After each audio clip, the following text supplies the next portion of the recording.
Hello and welcome to Wright Revelations with me, Roxana Wright, where we talk about news events happening all over the world, which is rarely shown in the UK mainstream media. This week we're going to be talking about what is going on between Russia and Ukraine. Even though it is big in the news, through talking to a lot of people my own age, a lot of people don't actually understand what is happening. So in this video I'm going to talk a little bit about the past, what's happening now, why, and other countries' reactions and responses to this. I also may be talking a little bit about my own thoughts around this topic. So let's get into it. Now, for a tiny bit of history, Ukraine was a part of the Russian Empire for centuries, and post-Russian Revolution in 1922, the Soviet Union was founded, which involved Ukraine and other countries under the Russian Empire. However, in 1991, Ukraine became independent and the Soviet Union was no more.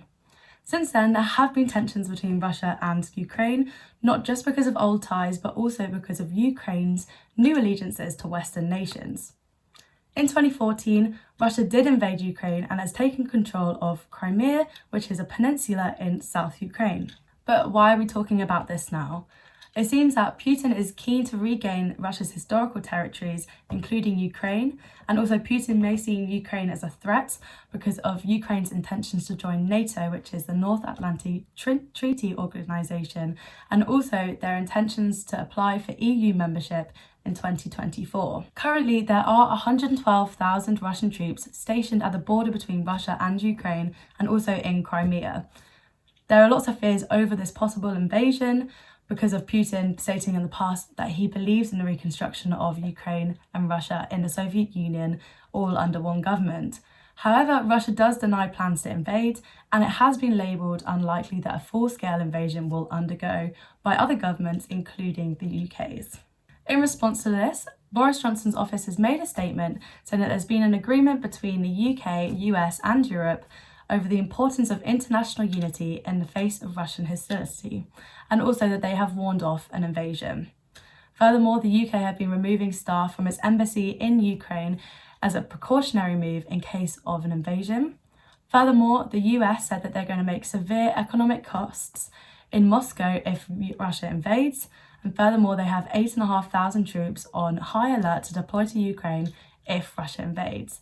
However, it has been made an important message that no troops will be sent to Ukraine unless Russia actually invades. There will be no troops there before an invasion, if there is one. Of course, this is only a brief overview of what's been going on, and I do encourage you to do some further research if you are interested. Now, I just want to give a couple of thoughts that I had when doing research because I found it interesting, and it'd be interesting to see what you would think about it. So when I was doing research, a lot of people expressed fear and worries online, down to if a possible nuclear war or World War threat if Russia does invade Ukraine. And this reminded me of the Cuban Missile Crisis in 1962. If you're unaware of what happened, Russia moved missiles into Cuba in 1962, which America saw as a threat, and lots of fears over a similar nuclear war or World War threat were expressed. However, in 1962, Russia claimed that these missiles were simply a defence for America having missiles in Turkey and in Italy. The similarities that I found through the event happening now and the event that happened 60 years ago is that Russia sees many countries around Russia which are controlled or influenced or under the power of America as a massive threat. So for instance, in 1962, the missiles in Turkey and Italy were a threat to Russia, and now Ukraine, if it became part of NATO and had EU membership, there is also been seen as a threat as Western nations and America would have a heavy influence over Ukraine. And it seems that Russia is simply retaliating, trying to defend itself, or threatening other countries if this does happen. So I do see some kind of similarities. I do find it interesting. And we do have to bear in mind that Russia is already a neighbour to the second most powerful country in the world, China.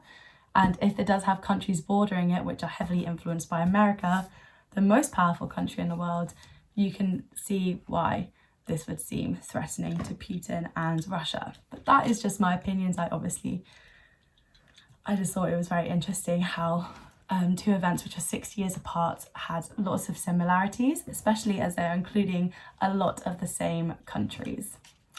Anyway, thank you so much for watching. I hope you learnt something from this, maybe thought about it or want to research it a bit more.